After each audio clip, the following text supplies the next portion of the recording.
Ijinjabong pagtuja Milo-milo hatulkan Dan takilan ngaja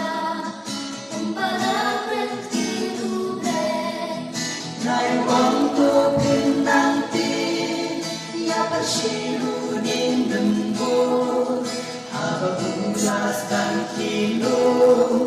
Tuti pala jangkalo Tuti buhabat ini Bila jahat tak berkain Tuti berupa ujisu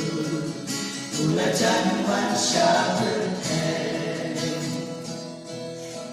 Tiba-tiba semua serkai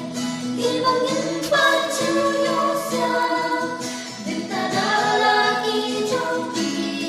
Sekolah tadi dah yosan Diparari om dan syuk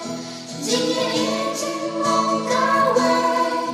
Minta satang jingya pen Ibu kawai ya kawai Rai untuk pinanti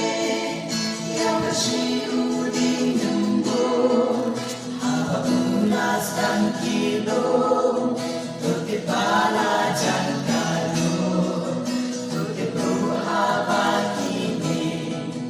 Bila jahat tak berkain Tuti berupa ujisu Kula jangan syahberkain si tompenya di kristan entalaja aku lenjong ka berkei mentahabun ki jaga